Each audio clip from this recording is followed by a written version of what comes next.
Okay. So, let me illustrate something for you.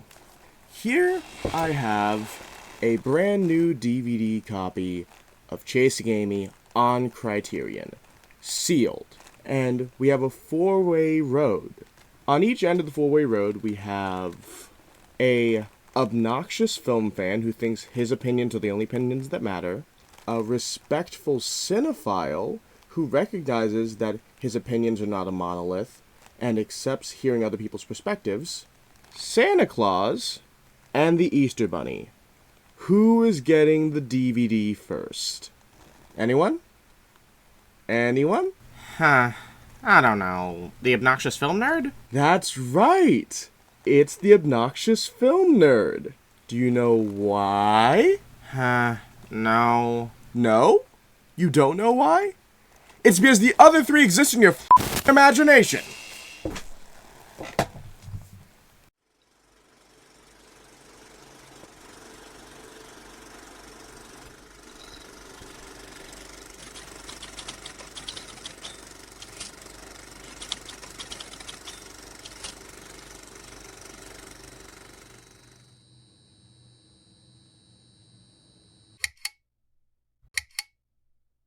Hey everyone, I'm Ben, your underground conductor, and welcome to Underground Cinema.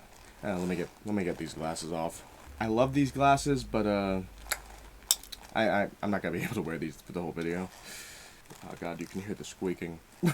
Anyway, I'm really excited because this week I'll be entering into a new series of videos. What will that series be focused on, you might ask? Well, assuming that you haven't been to a Target or Starbucks in a while, you may not be aware of the fact that June is Pride Month. Never mind the fact that we're already so far into the month. But for the next few weeks, I'll be analyzing the gayest movies you can imagine. Isn't that going to be great?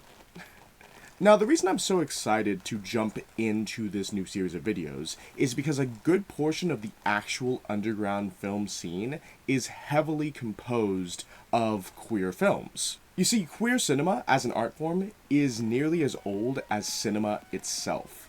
Yet, despite the art form's longevity, queer films are often condemned to rot in obscurity. Movies that have queer themes or queer subject matter often never receive any sort of wide distribution outside of maybe film festivals, so as a result, people never even find out about these movies existing. And the only people who ever get around to actually seeing them are either art house critics or members of the LGBT community who are just desperate for any form of representation. Now, to be fair, it is true that every now and then a queer film manages to break through obscurity and find its way to a wider audience. Some movies that have been able to pull this off would be like Brokeback Mountain, Rocky Horror Picture Show, even Seed of Chucky, for some reason. However, on the other hand, movies like Glen or Glenda, Pink Flamingos, or The Watermelon Woman are often left to their own devices and are only really discussed within the LGBT community. So it is my hope that by covering a few select films during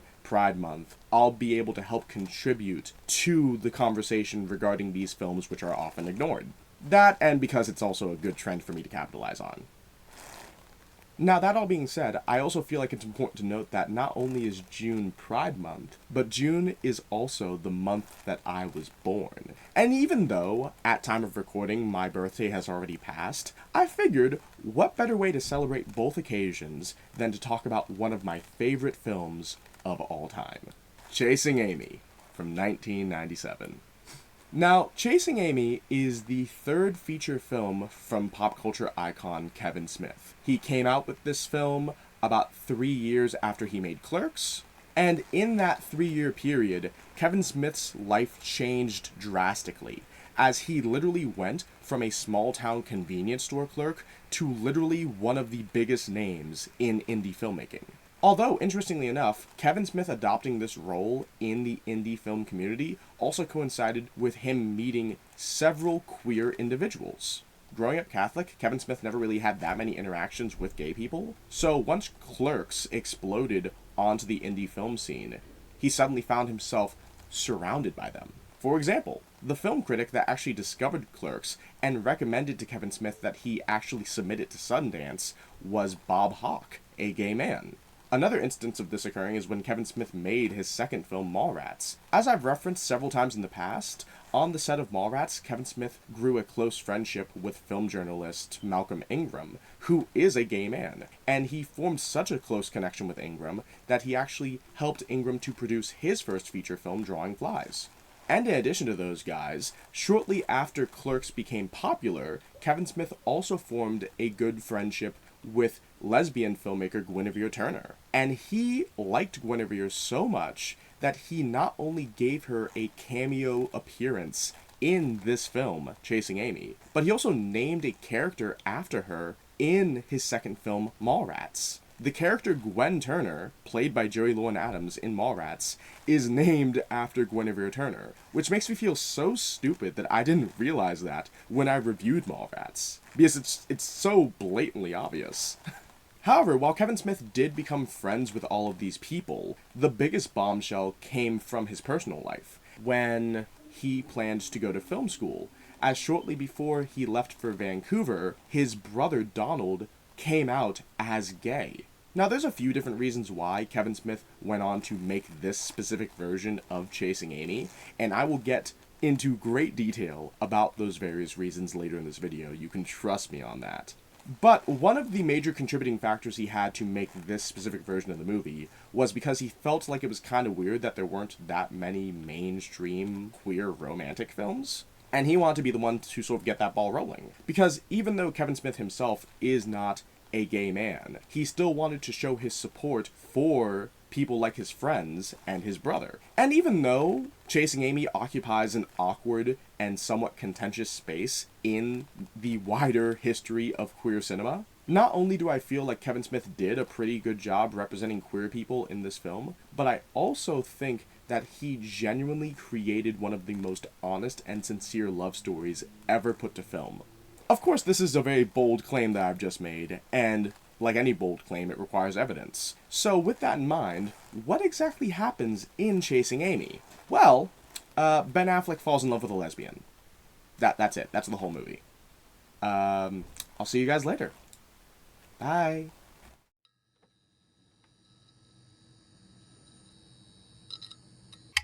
Okay, I'm kidding. There's more to the movie. And, I'll be honest, like, I've been doing a lot of long reviews lately. This, unfortunately, will not be any different. Like I said, this is one of my favorite films of all time. It is literally in my Letterboxd top 4. I'm sorry, bear with me, please. Just pay me that kindness. So, when Chasing Amy begins, it actually begins very similarly to Mallrats, with an opening montage that is comic book themed. And in this opening montage, we get introduced to the indie comic book characters Bluntman and Chronic, who are obviously amalgamations of both Jay and Silent Bob and Batman and Robin. I mean, the artwork itself is very evocative of classic Batman comics. In fact, one of the depictions of Bluntman swinging with Chronic is directly taken from an early Batman issue. And funny enough, Kevin Smith actually released a limited run of comics a few years ago for Clerks 3, where he reused this particular art. I have the first issue right here. This comic actually has nothing to do with Bluntman and Chronic, they're just on the cover, which is great. In any case, the opening credits work not only to highlight the growing popularity of these two comic book characters, but also the growing success of the two men who created these characters. Well, created. Being Holden McNeil and Banky Edwards, played by Ben Affleck and Jason Lee, respectively. After these opening credits, we then pivot to the first scene at a Comic-Con. And we see walking through the Comic-Con a lone girl dressed like a member of the Borg Collective from Star Trek. And keep your mind on that, I'm going to come back to her later. But while we're at the comic convention, we see that Banky and Holden are doing an autograph signing for their fans. And we see that, like most comic book fans, their fans are either full of adoration or full of spite and petulance. After this signing, though, Banky and Holden go to attend a Comic-Con panel. And the panel is currently being spoken at by a comic book writer named Hooper X, played by Dwight Ewell, aka King Mustafa Obafemi. Hooper is advertising his new black superhero comic, White Hatin' Coon, which is just hilarious. And you can also see that he's dressed like a black revolutionary. He even has a button that says the black man is God. Oh, gee, where did I get this? It's crazy where I got this, right? Right? Anyway, funny little thing, actually. This scene at the Comic-Con panel is actually the first scene I ever saw from this movie. This anecdote will sound unrelated at first, but I promise it is actually related. You see, I'm a big fan of the character Lando Calrissian from Star Wars. I've been dressing like Lando since I was 17 years old. I have almost every variant of the Lando Calrissian costume. I've made a self-portrait of me as Lando. I have a Lando Calrissian themed jacket. And I've even met Lando's actor Billy D. Williams on a few different occasions. So suffice to say, I spent a good portion of my late teens and early 20s just enjoying all things Lando. And then, while I was minding my own business, one of my smart-ass friends decided to send me this movie clip. Lando Calrissian, Uncle Tom. Always some white boy gotta invoke the Holy Trilogy. Bust this. Those movies are about how the white man keeps the brother man down, even in a galaxy far, far away. Suffice to say, I was not impressed by this scene, and never sought out the movie. But then, during my last year of college, I actually started binging through Kevin Smith's filmography, and when I got to Chasing Amy, I finally learned the full context of the scene. You see, Hooper is a fraud. He puts on a facade of being a black revolutionary, one who's overly critical over the representation of black people in media, but in reality, he's a twink. He's just a twink. It's hilarious. Also, as a side note, something I'd like to bring up with this scene is the fact that when Hooper is on his Star Wars rant, he calls Vader a Nubian god, which is obviously a reference to, people from Nubia. But I find that funny because this movie came out a couple years before Star Wars The Phantom Menace, when George Lucas created the planet of Naboo, and people on Naboo are referred to as Nubians. They even say in the movie when Qui-Gon's trying to get a new part for their ship that it's a Nubian cruiser. So I find that funny. In any case, after Hooper goes off on his huge black rage spectacle, that's when we actually get properly introduced to the love interest character of this film, Alyssa Jones, played by Joey Lauren Adams. Alyssa is also a comic book writer, and she's at the convention to advertise her comic, Idiosyncratic Routine. Hooper introduces Banky and Holden to Alyssa, and the four of them decide to go out for drinks. While they're out for drinks, Banky and Hooper end up having a massive debate over the sexuality of Archie from Archie comics. Because why not, I guess? And while they're having this debate, Alyssa and Holden sneak off to play a game of darts in the bar. Also, side note, Kevin Smith actually recently had a comic book crossover between some of his Clerks characters and the characters from Archie comics. So, that's fun. But anyway, during this game of darts, Holden and Alyssa start making small talk, and Holden begins to notice that he's developing feelings for Alyssa, as he begins to consider this dart game to be some sort of shared moment between the two of them. Anyway, this night of drinking ends, and the characters go their separate ways. We then pivot later on to Holden and Banky in their studio, as Holden gets a phone call from Hooper. Hooper is inviting Holden and Banky to go out for another night of drinks, but Holden is reluctant to go because he and Banky are coming up on a deadline for their next comic. However, Hooper mentions to Holden that Alyssa is going to be out again this night, and wanting to jump at any opportunity to connect with this woman, Holden agrees to go. Holden and Banky then meet up with Hooper at this bar that they've never been to before, and the bar is full of women, for some mysterious reason. Holden then spots Alyssa in the bar, migrates to her, and starts laying on the charm, flirting with her and making conversation. And Holden is shocked to find out during this conversation that not only did Alyssa grow up near him, but they also know a lot of the same people. It's sort of like when Brett Cooper started dating her now husband. She quickly came to find out that not only did her husband grow up 5 miles away from her, but that he also went to high school with all of her brothers. It just goes to show you that sometimes when people meet, it isn't just coincidence, it really is fate. And that's exactly how Holden feels in this situation. However, Holden's expectations are sort of flipped on their head, as after a vocal performance that Alyssa gives, Holden finds out that Alyssa is actually a lesbian. Bum bum bum! Holden is obviously perturbed by his discovery and chooses to leave that night with Banky. Of course, shortly later on, Alyssa goes to visit Holden at his and Banky's studio. The two of them go on a walk to a local park, and Alyssa acknowledges to Holden that she kind of ambushed him with the whole lesbian thing, and that she hopes that the two of them can be friends, because Holden is genuinely the first man in a long time that Alyssa has come to like as a person. And yeah, the two of them become genuinely really close friends. And they start doing everything together. Of course, while Alyssa and Holden are doing all of this bonding, Holden's actual best friend Banky begins to voice his objections to Holden's growing friendship with Alyssa. Some of Banky's objections are legitimate and others are just incredibly homophobic.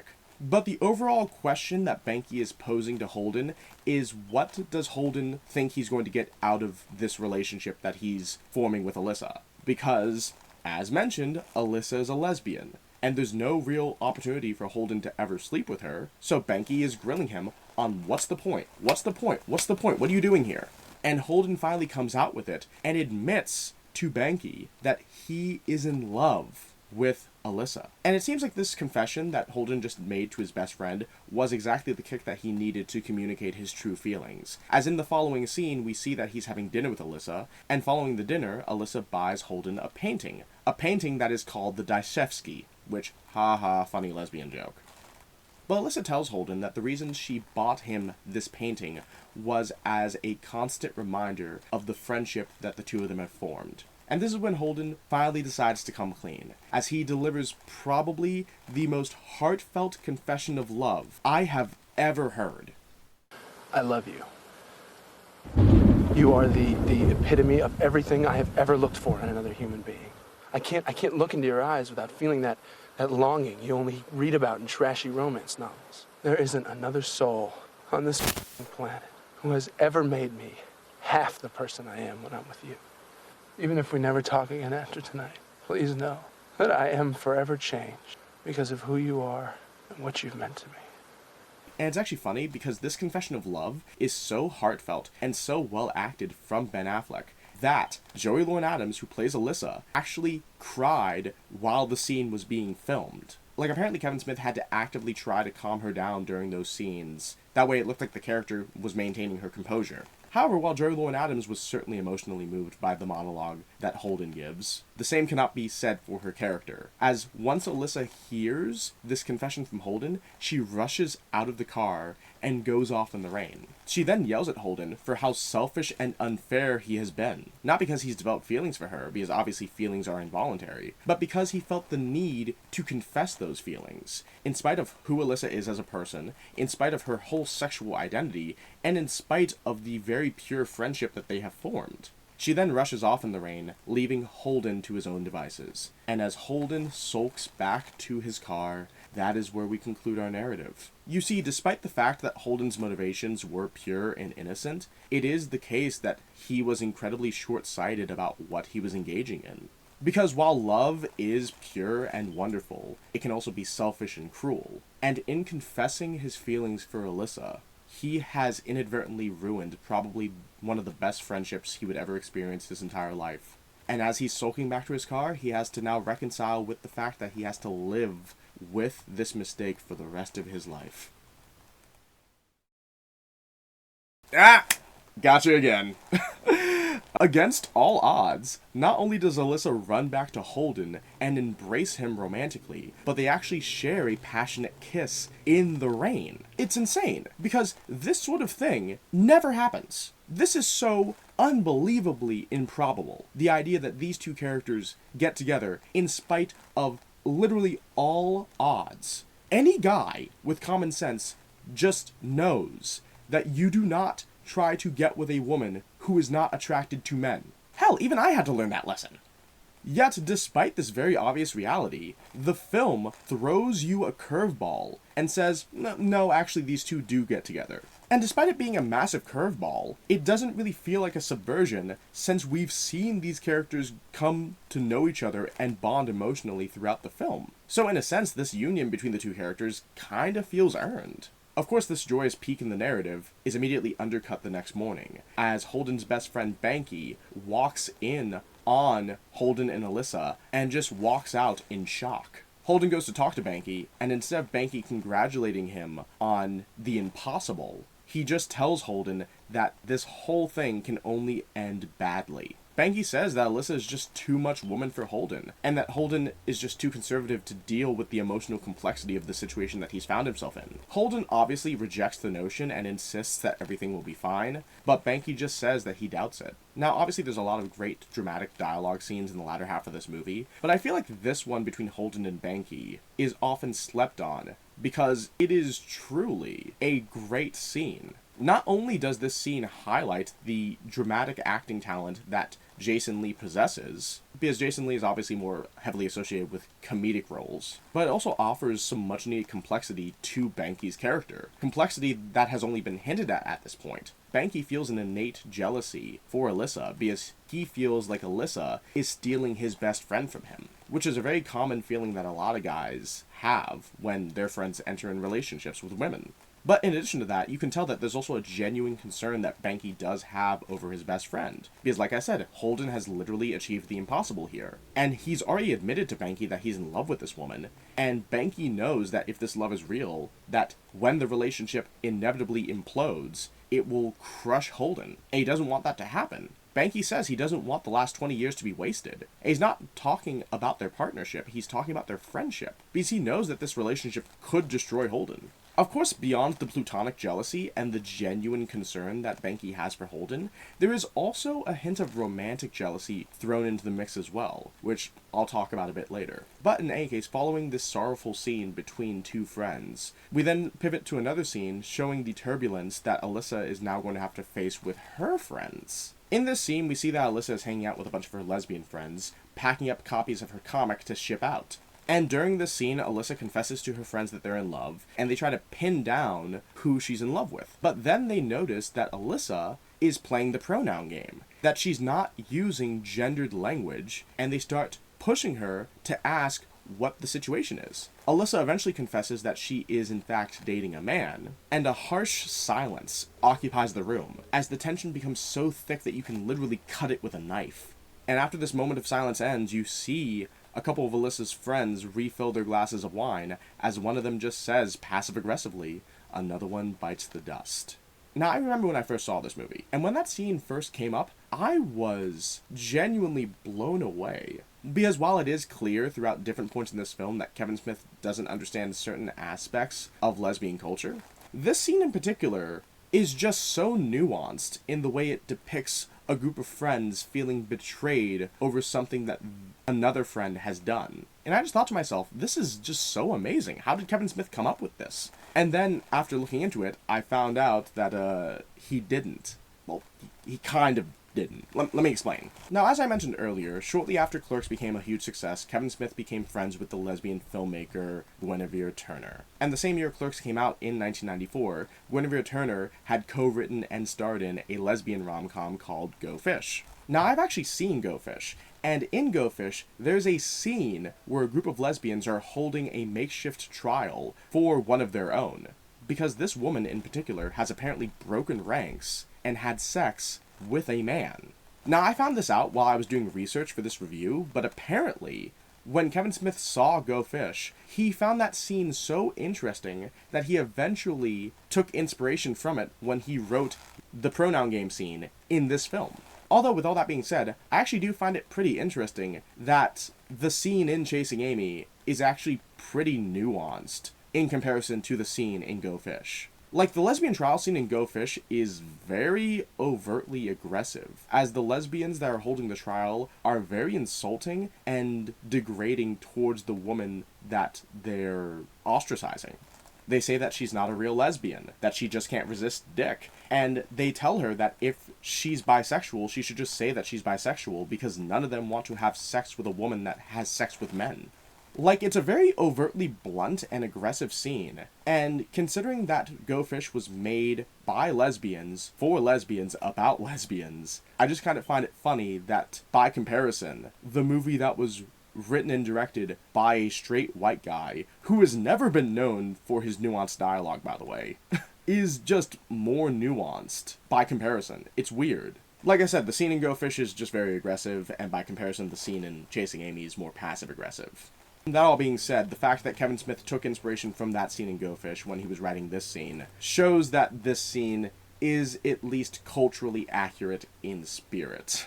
But in any case, following these two contrasting scenes between Holden and his friend and Alyssa and her friends, we see that the two of them have come together for another night of passion. It seems like since they're both in active conflict with their respective friends, that they can only really come to each other for any sort of solace or support. which I think is pretty smart. The fact that the way the film is structured, they not only had those two scenes come directly after their coupling, but that they also have this scene of them together following those two scenes. It just shows how the conflict is rising and falling like a wave. And during this scene, Holden asks the obvious question, why him? Why out of all men is he the special one? And Alyssa tells Holden that her entire life, all she's done is look for that one person that complements her so completely. And that she didn't want to just limit herself to half of the population. The reason she's with Holden isn't because of the way that she was raised or what society taught her. She's not falling into the trap of heteronormativity. The reason she's with Holden is because she's come to him on her own terms, as she feels like he is the one. It's a beautiful sentiment that Alyssa expresses to Holden, and it's exactly the kind of thing any person would want to hear. But, like I said, the conflict keeps rising and falling like a wave. And immediately in the following scene, Banky comes to Holden with some interesting information. You see, Banky has managed to get his hands on a copy of Alyssa's high school yearbook, and in the yearbook, it says that her nickname is Fingercuffs. Weird nickname, right? Well, as it turns out, Banky did a little investigating, and he ended up running into one of their old friends from high school, a guy named Coey. And Coey confessed to Banky that there was this one time in high school where he and a friend were at Alyssa's house, and Alyssa started blowing his friend while Coey Alyssa from behind. So Alyssa was caught in the middle like a set of Chinese finger cuffs. That's how she got the nickname, apparently. Holden thinks what Banky's telling him is bullshit. But upon thinking about it, it starts bugging him. So to clear his head, he goes music shopping with Hooper. And he begins to express his insecurities to Hooper. And Hooper offers the very simple and very succinct advice that if he is so concerned about Alyssa's past, that he should just ask her about it. Like, directly. Also, as a side note, something I'd like to bring up with this scene is the fact that while Holden and Hooper are talking, Holden is asking Hooper about his current standing in the queer community, and Hooper just says that he doesn't believe in any of that sing kumbaya bullshit. Hooper goes on to explain that he resents the fact that society at that point has moved on to accept lesbians if they're young and pretty, lipstick lesbians. Meanwhile, he, as a gay man, particularly a gay black man, is still reviled not only by society as a whole, but specifically his own community, the black community. And that notion that he communicates is very much true, even today. As even amongst the most homophobic people, lesbians are often given a pass, particularly pretty lesbians. Meanwhile, gay men are still looked at as kind of odd abominations of nature. And gay black men, specifically, are almost always rejected by the black community. And this is because the black community, for a lot of different reasons, is incredibly homophobic. And if you want evidence of this homophobia, prior to gay marriage being legalized in all 50 US states in 2015, California, specifically, had actually attempted to ban gay marriage, not once, but twice. And on both occasions, the California population voted to ban gay marriage. To put this into perspective for you, California is one of the most culturally progressive states in America. And they voted to ban gay marriage twice. And on both occasions, it was primarily the black population that voted to ban. For a lot of the black community, they do not look at gay black men in a kind light. And oftentimes, they don't even consider gay black men to be really black. It's a very interesting subject that exists within black culture, and I kind of wish that Kevin Smith had explored this subject further in another film, maybe a film featuring the character of Hooper. Then again, Hooper's actor, Dwight Ewell, aka King Mustafa Obafemi, is actually in another queer film called Punks that came out in 2000. I've never seen that film, but apparently the movie overtly focuses on the lives of gay black men in New York, so maybe that is the film that actually explores this concept. And who knows, maybe I'll check it out after I finish this review. But in any case, Holden listens to Hooper's advice, and then proceeds to f*** up immediately. As we see in the following scene, he's with Alyssa at a hockey game, and during the hockey game, he starts slowly hinting at the topic that he wants to bring up with her. Now this is overtly a stupid thing for him to do. Not only are they in a public setting, but he's not even directly asking her about it. He's just dancing around the subject. And Alyssa, being a smart girl, is able to immediately figure out exactly what Holden is doing. She plays coy for a little bit, sort of goes along with what Holden is saying, until she finally blurts out exactly what Holden has been trying to hear the whole time. I blew him while Chloe f***ed me. She then walks out of the hockey ring, pissed, and the two of them begin arguing in the parking lot. And during this scene, Alyssa not only confesses to how she got her nickname, but she also reveals every sexual thing that she did prior to getting with Holden. And she doesn't apologize for any of it, because it's in her past. She's with Holden now, that doesn't matter. The only thing she apologizes for is letting Holden believe that he was the first guy she ever was with. Because she did do that. And the reason she did that is because hearing that made Holden feel special. But she does apologize for essentially lying to him. Of course, Holden, instead of accepting the apology and apologizing in turn for being a douchebag, just proceeds to make her feel worse. And as a result, he makes himself feel worse in the process. Suffice to say, his relationship is in a pretty rocky place right now and he doesn't know what to do. But just like prophets from heaven, and yes, that is a reference, Jay and Silent Bob show up. After seeing their images across the film as the characters Bluntman and Chronic, the two men have finally shown up to meet Holden directly. Because, as it turns out, unsurprisingly, the two men sold their likeness rights to Holden and Banky to create the Bluntman and Chronic characters. And they're just there to collect their regular earnings from the likeness rights. Of course, during this meeting, Jay and Silent Bob immediately notice that Holden's not doing well, and Holden confesses that he's having girl trouble. Jay then begins to grill Holden about who the girl is, because Jay is a drug dealer and he knows a lot of people.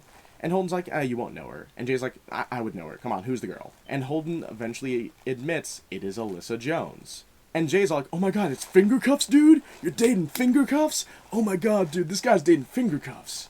Good old Jay. Good old insensitive Jay.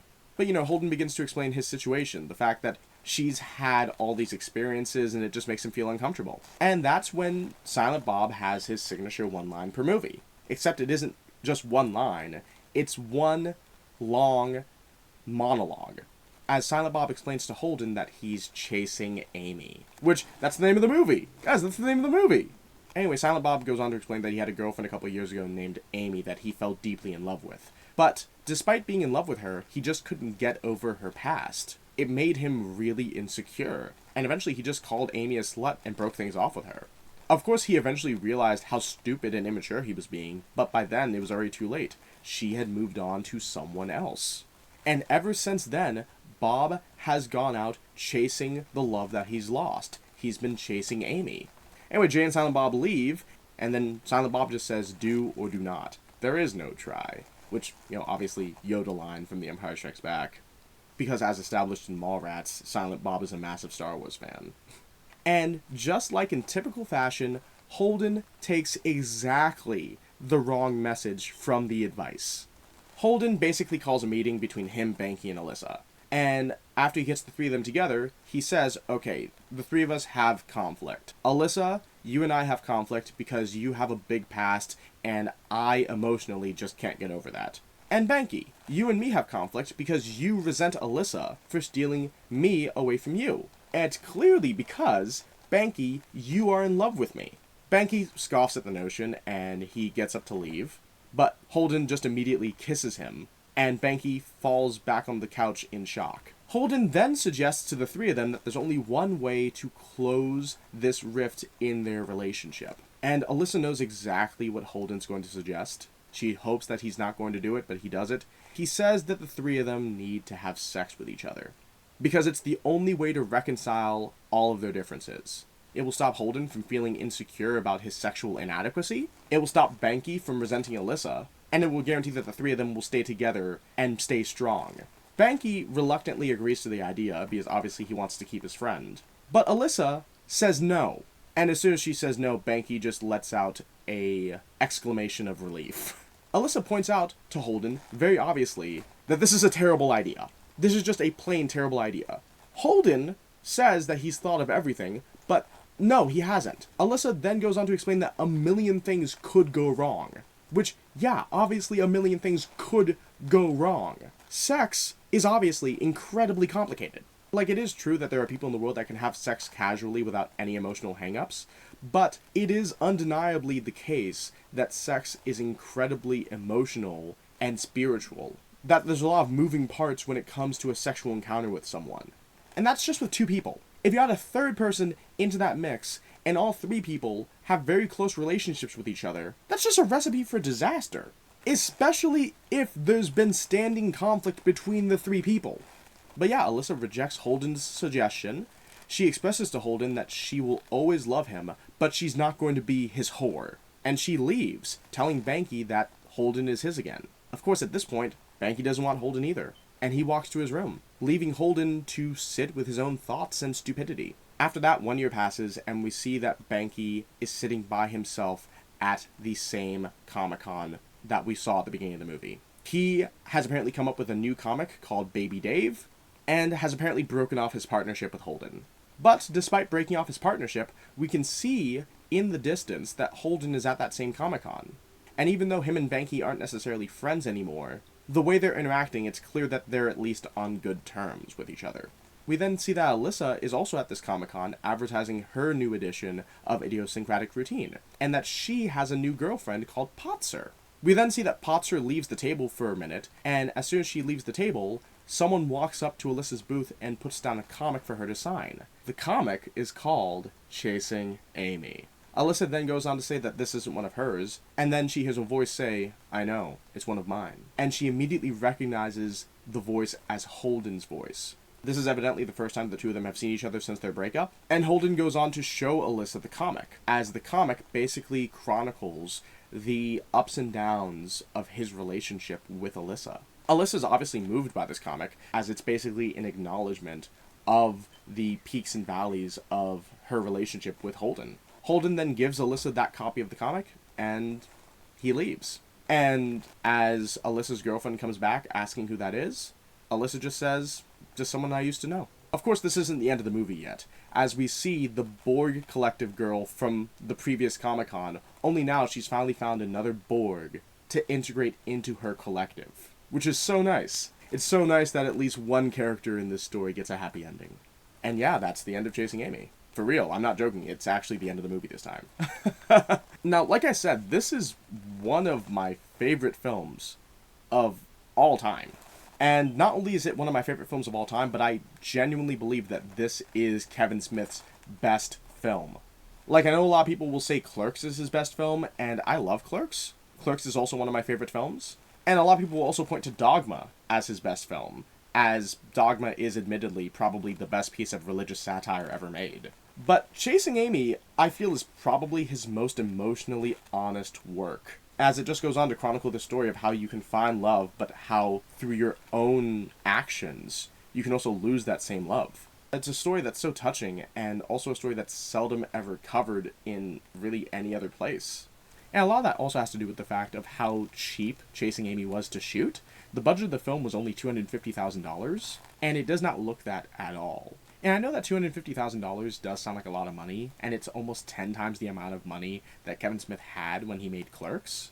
But it's also like less than 1/20th the amount of money that Kevin Smith had when he made Mallrats. Mallrats was shot for like $6.1 million. So they took a big step up in their second film, and then took a massive step down in their third. And despite that massive step down they took, they still made an amazing film. Like, they did a really good job doing a lot with a little on this film. And a lot of that can obviously be chalked up to the amount of work that Scott Mosier put into the film trying to make the budget work. Scott Mosier being Kevin Smith's longtime producing partner. But still, it shows how you can still make great art in the face of adversity.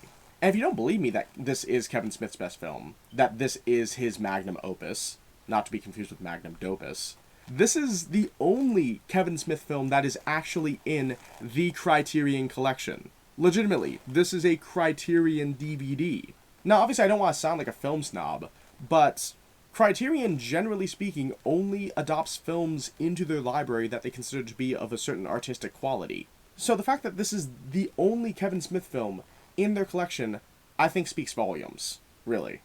But before I get into extensive detail about all the great things I think about this movie, I think it is important to acknowledge the sort of awkward reputation that it carries in the LGBT community. So like I said earlier in the video, the plot of this movie is basically Ben Affleck falls in love with a lesbian. And if you take a surface level reading of the narrative, then you can kind of look into the film as a reinforcement of the stereotype that you can just flip someone's sexuality when that's not really the case. So given the wide perception of this film's plot, it is not really surprising that this movie was pretty unpopular with the LGBT community, and more specifically with lesbians.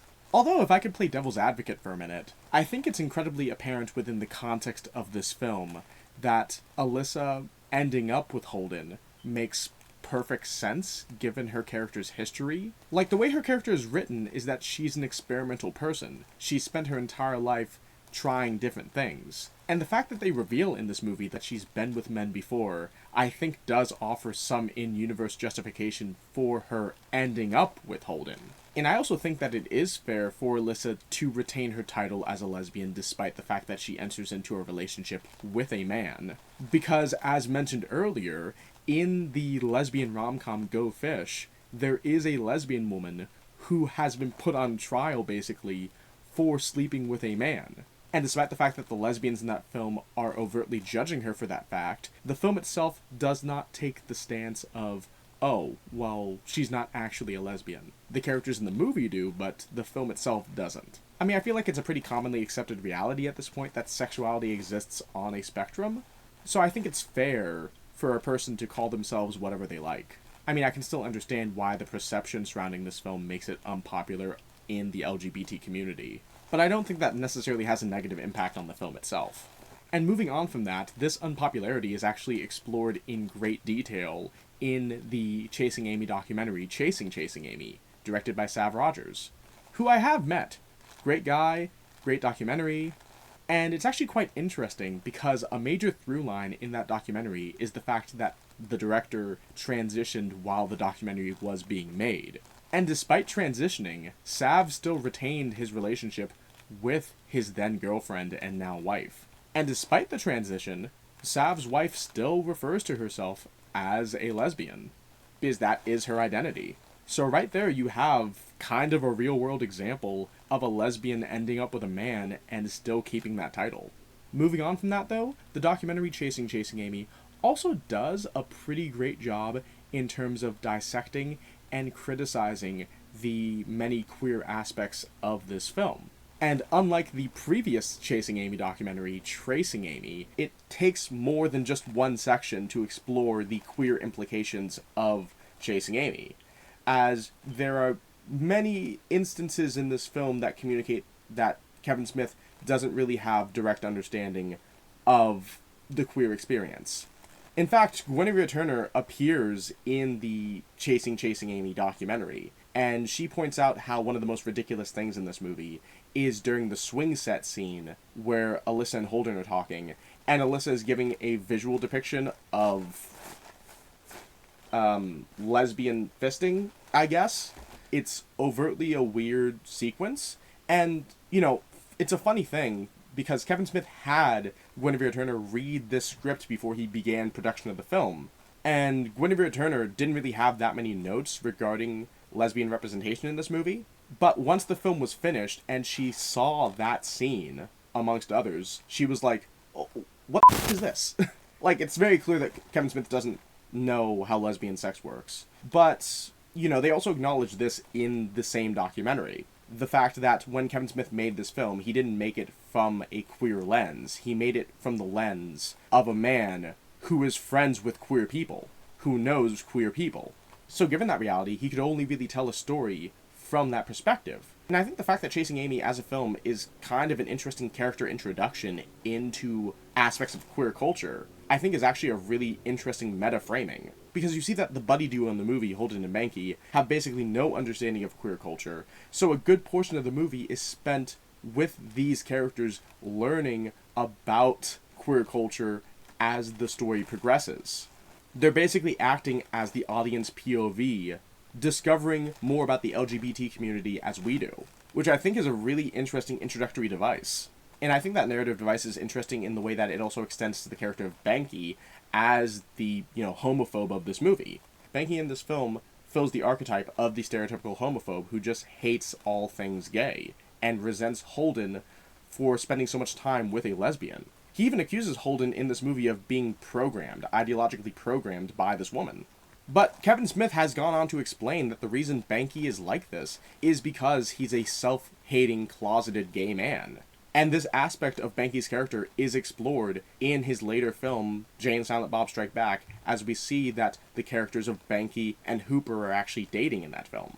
And while it is true that the stereotype of the self-hating gay man is seen as reductive, and that was also an aspect of the film that was criticized by the LGBT community, I think based on how the film is structured and how the characters are written, it justifies the way Banky is perceived and the way he is performed by Jason Lee, who was very reluctant to play this type of character because he assumed that he would probably be torn apart for everything his character said.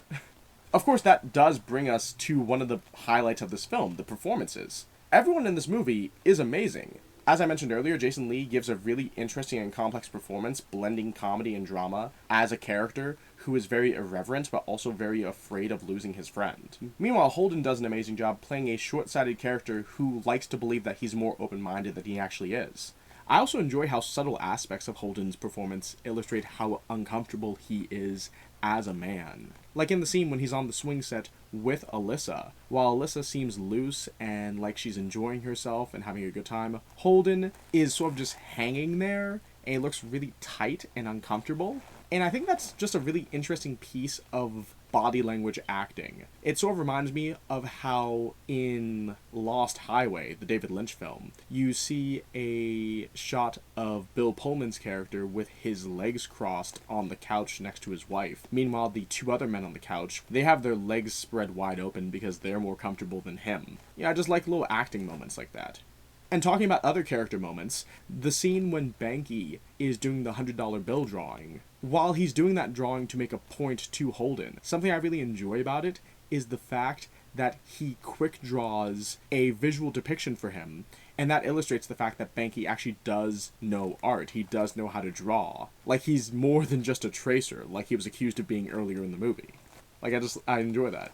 And something that's really amazing about Ben Affleck and Jason Lee's performances is that you can buy in this narrative that they actually are best friends, which is a really interesting contrast to the previous film that the both of them were in together, being Mallrats, because in that film they play basically mortal enemies. And the fact that they're able to convincingly portray friends in this film, in spite of the previous film that they were both in together, it's really impressive and really attests to the talent of both men. Not only that, but there's also an interesting flip in this film, because in Mallrats, Ben Affleck's character is one of the antagonists. He's overtly a villainous character. But in this film, while Banky isn't a villain per se, he is very much a force of antagonism in the narrative. And it's actually kind of interesting the fact that a big subplot in this film is the fractured relationship that he has with Holden, and the sort of pseudo-romantic framing that the two have.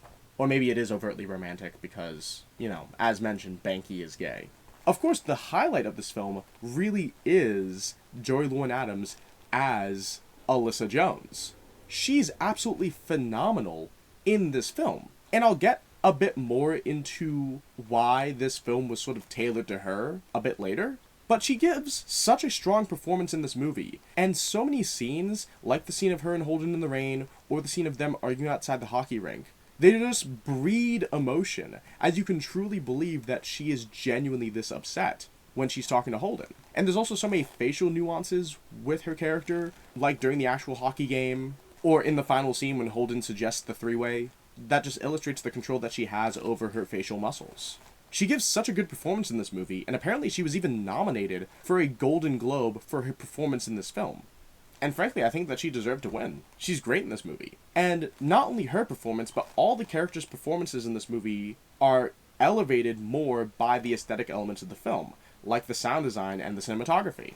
The sound design aspects are obvious. There are several different subtle sound effects in this film that are used to elevate emotional moments or discoveries. Like in the scene when Holden discovers that Alyssa is a lesbian at the bar. You can hear a buzzer sound effect go on in the background as it's very clear that an alarm is going off in Holden's head. Or in the scene when Holden confesses his feelings for Alyssa, you can hear the crackling of thunder in the background to illustrate how big of a reveal this is. And that thundercrack works to emphasize this reveal because we as the audience already know that he's in love with Alyssa because he admitted it 2 scenes earlier to Banky. And then there's the scene at the hockey rink when Holden is subtly building up to asking Alyssa about her past. And you can hear someone's heartbeat just increasing. The sound design in this film is absolutely amazing, and I also think that aspects of the cinematography go a long way to convey how these characters are slowly changing over the course of the film. Like in the Blu-ray commentary for Chasing Amy, which is much different than the DVD commentary. I've listened to both. Trust me, they're very different. Kevin Smith laments the fact that so many of the shots are composed against walls or corners of interior spaces, because it makes the setting feel more closed off. And since the Blu-ray commentary was made 12 years after he made the film, and he had developed as a filmmaker since then, he sees it as evidence of his amateurish directing style at that point in time. This was only his 3rd film. But I disagree with that notion.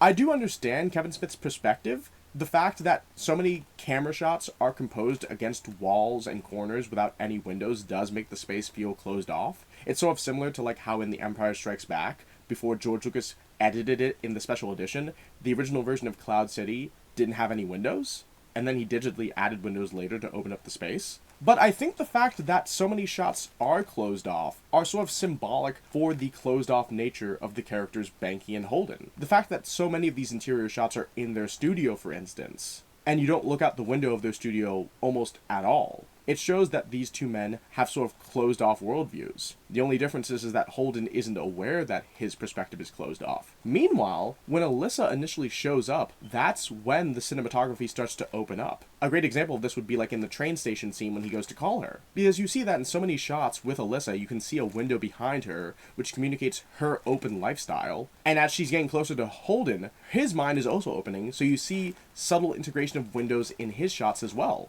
And at the end of that scene, he presses Banky up against a wall in the train station, because Banky is still closed-minded, even though Holden is beginning to open up. And I think the cinematographer for this film, David Klein, probably did this under Kevin Smith's nose. And talking about other aesthetic elements of this film, while this doesn't really have a broad effect on the narrative, I do find it actually pretty bold, the fact that Kevin Smith, after the failure of Mallrats, once again redevoted himself to the comic book aesthetic in this film. The movie starts and ends at a comic book convention. All of the main characters are comic book writers and artists. And even though this framing really just acts as set dressing for the film before going into the actual romantic plot, I still think it's an incredibly bold decision after his previous failure for Kevin Smith to double down on comic books. Like, that's just amazing. But, you know, getting into something that actually does have a profoundly positive effect on the film, it is the dialogue. I think that Chasing Amy probably has the best dialogue out of any Kevin Smith film, and I've already expressed in the past how much I adore Kevin Smith's style of dialogue. Like I've said before, most other filmmakers write their dialogue indirectly. Conflict in a story is really only ever brought about through characters misunderstanding each other. And the reason this is the case is because if characters actually said exactly what they were thinking, there would often be no conflict in a narrative, so most stories in films would never really happen. They'd have no justification to happen, because the conflict could get solved like that. But what Kevin Smith does is that he writes very blunt dialogue. He writes very poignant dialogue where characters say exactly what they think, but it's the characters being blunt and forward that actually causes the conflict, instead of resolving it. And it is true that there are instances in this film where there is some nuanced indirect character writing, like in the pronoun game scene with Alyssa and her friends, or during the hockey game scene where Holden's dancing around a topic instead of confronting Alyssa directly about it. But for the most part, the dialogue in this film is very direct between most of the characters, and it is ultimately the thing that pushes a lot of the conflict forward, as characters don't really know how to filter themselves. And I think that's great. And obviously, film is a visual medium, and it is true when it comes to most writing, less is more. But I think that Kevin Smith, as a filmmaker, is the exception to that rule. And I know that I'm biased because I'm a massive fan of Kevin Smith, but come on. it just is what it is. Now, before I get into what I truly love about this film, I do want to bring up all of the View Askewniverse connections that exist in the narrative of this film. As I've mentioned many, many other times before, most of Kevin Smith's films exist within a single continuity known as the View Askewniverse. Like, there are exceptions, obviously, like the movies Tusk and Yoga Hosers exist in their own continuity, but most of his films exist in a single world. And Chasing Amy was sort of the conclusion of the initial trilogy of the View Askewniverse. So obviously there's a lot of connections to pick apart.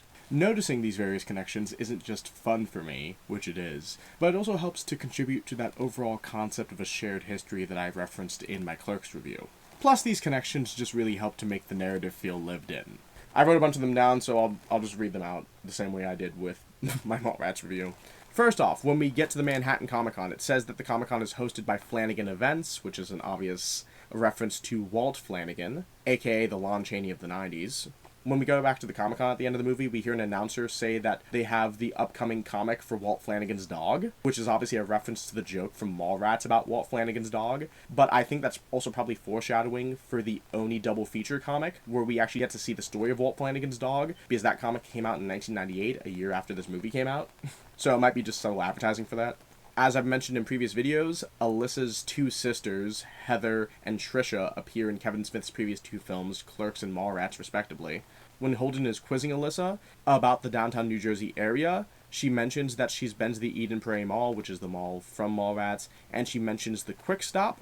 She also says that she's best friends with the girl who the dead guy in the bathroom, which is an obvious allusion to Caitlin having sex with the dead old guy in the bathroom in Clerks. And she also mentions later in the film that she thought that she was in love with Caitlin Bree in high school. Alyssa also says that she was at Julie Dwyer's funeral, which is true if you watch the animated lost scene of Clerks. During the scene where Alyssa and Banky are talking about their respective sexual experiences eating girls out and the injuries that they've gotten from eating girls out, Banky mentions that one of the girls that he ate out was Brandy Svenning, which is T.S.'s girlfriend from Mallrats, and he also says that Brandy's father tugged him by the head and injured his neck. And given that in Mallrats, Brandy's father is played by Michael Rooker, that does not surprise me. Also, I just want to say I find it interesting that the only scene in the movie where Banky and Alyssa get along is the scene where he and Alyssa are comparing their various sexual experiences and the injuries they suffered from those experiences. That's just pretty entertaining. You see, the guy that Alyssa was blowing while she was getting finger cuffed was Rick Darris, who's the personal trainer character from Clerks, the one who insults Dante's meek appearance. We also find out in Clerks that he f***ed Dante's ex-girlfriend Caitlin, and we find out in Mallrats, Rick Darris also f***ed the character Gwen Turner, who is also played by Joey Lauren Adams. Speaking of Gwen Turner, we find out that one of the girls that Alyssa has slept with was actually Gwen Turner, which is funny because they're both Joey Lauren Adams, so she basically f***ed herself. And we also find out that one of the men Alyssa has slept with is Shannon Hamilton, which is Ben Affleck's character from Mallrats. And that's really funny for a lot of different reasons, because, for one, she's currently dating Holden, who is also played by Ben Affleck. And for another thing, we find out in Mallrats that Gwen Turner once slept with Shannon Hamilton, played by Ben Affleck, which means Joey Lauren Adams has slept with Ben Affleck and Ben Affleck. Meanwhile, Ben Affleck has slept with Joey Lauren Adams and Joey Lauren Adams. There's, I'll figure out a way to connect the dots later. It's just interesting. And I also think it's worth bringing up that when Alyssa references the fact that she had sex with Shannon Hamilton, she also says that he videotaped them having sex and also broadcasted the video of him having sex with her. Which is ironic because in Mallrats, the way his character was brought down was because a videotape of him having sex with a minor got leaked. So that's a bit of an ironic twist. So, yeah. And going back to Rick Darris for a second, we see that at the hockey game, when Holden is confronting Alyssa about the finger cuffs rumor, that the guy sitting next to Holden is Ernest O'Donnell, the actor that played Rick Darris in Clerks. Also, going back to Coey, the other guy who was finger cuffing Alyssa, he's played by John Wilyoung, Kevin Smith's cousin, and this actually isn't his first appearance in a View Askew film, as he was in the original cut of Clerks. He was the robber that shot Dante. So it's nice that Kevin Smith was able to, reuse his cousin. And it's funny because in the scene that you see Coey, he's actually standing in front of the Quick Stop. Maybe he's there to finish the job. And while we're on the subject of actors, there's also a few different View Askewniverse actor cameos in this film. Like Brian O'Halloran plays an executive named Jim Hicks, who's trying to buy the Bluntman and Chronic characters to make a cartoon. And we hear by the end of the film that the cartoon plans fell through, which is probably a good thing, because for all we know, the Bluntman and Chronic cartoon probably would have turned out like the Jay and Silent Bob groovy cartoon movie.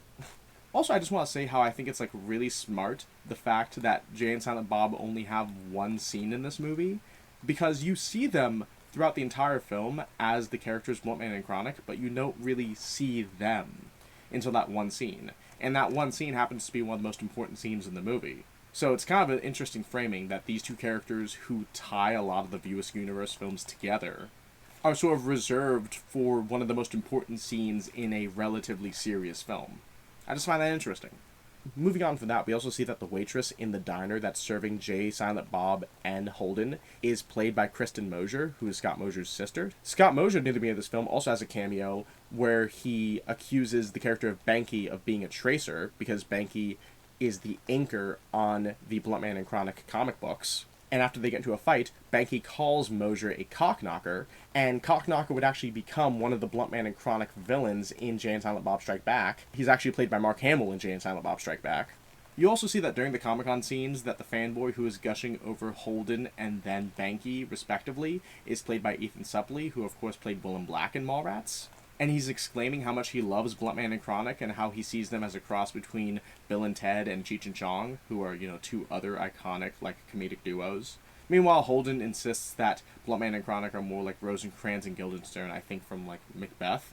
Also, you see that Carmen Lee, aka Carmen Lee Wellen, is in this movie. She's the woman that goes up to kiss Alyssa after her vocal performance. And it's so funny because during this scene, Banky looks really into it, and at the time, Jason Lee was married to Carmen Lee.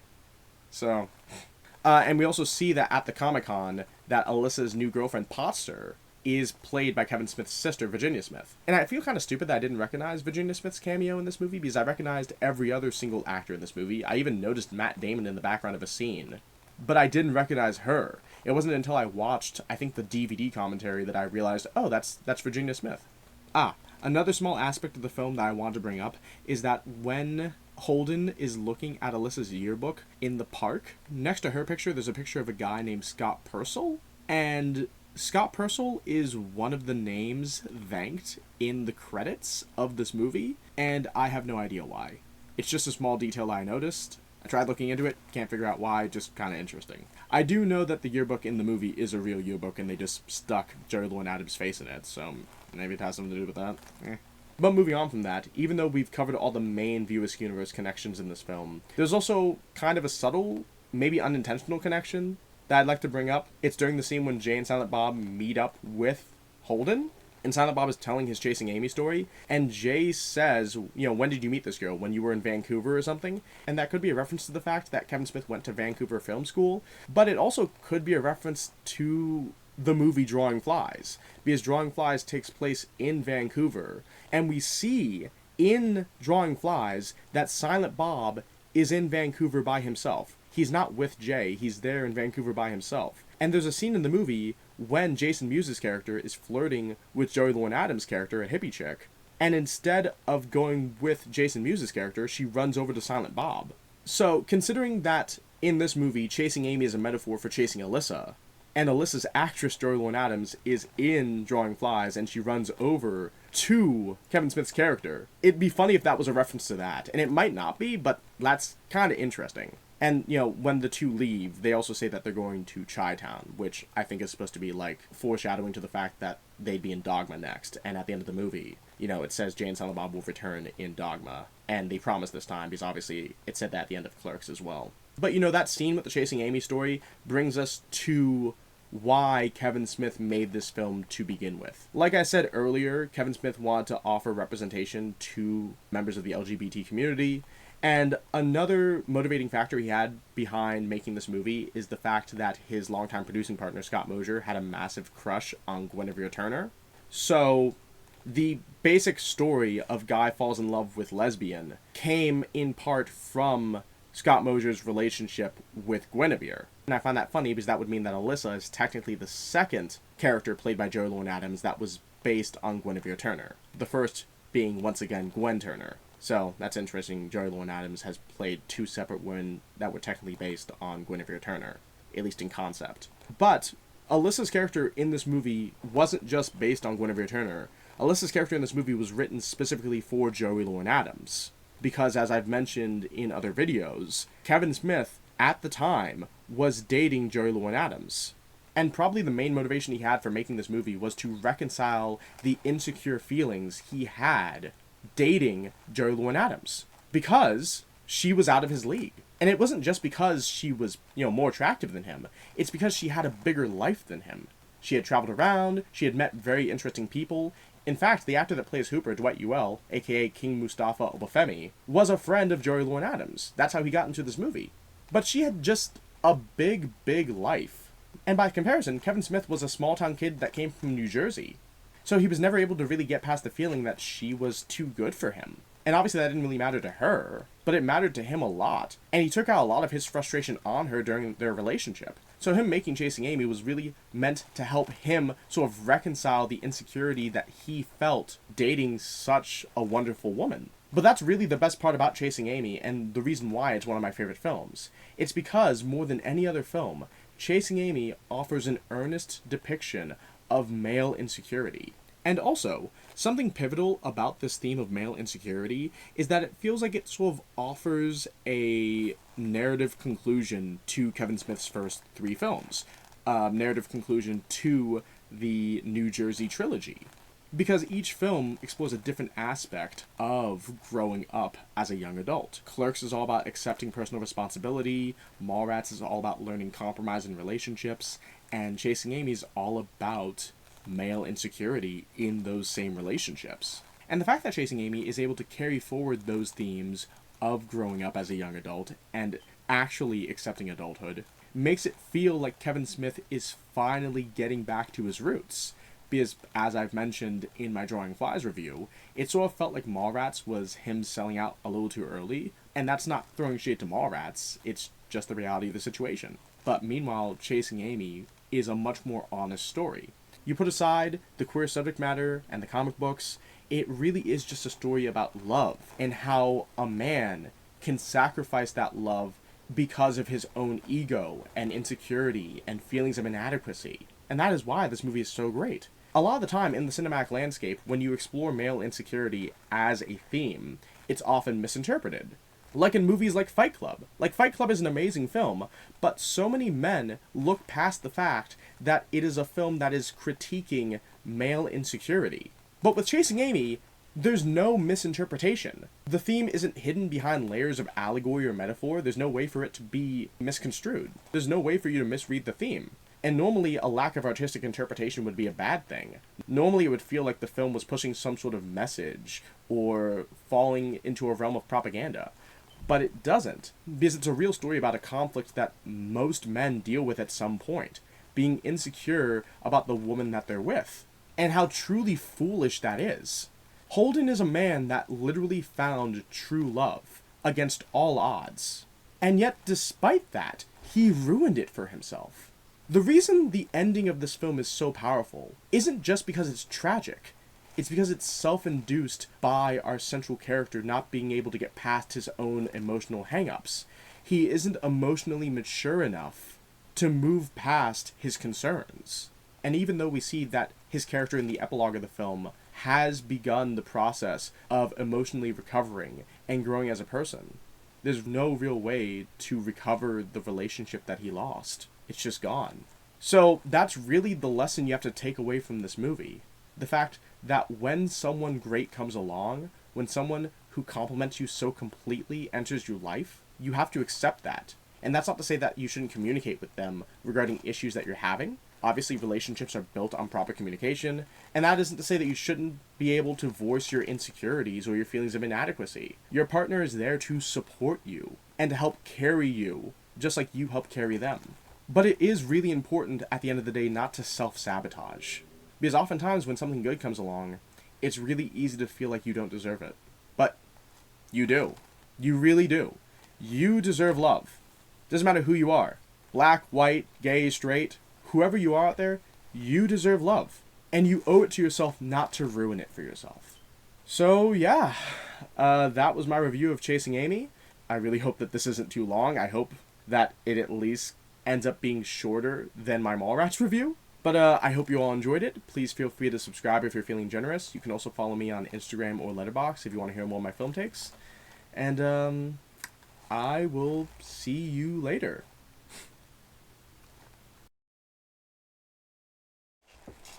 You know, funny thing, I actually made this drawing last night. And what you just saw me doing was tracing over it with darker pencil. That's right, I'm a tracer. Ooh. Even though I made the original drawing. Bye-bye.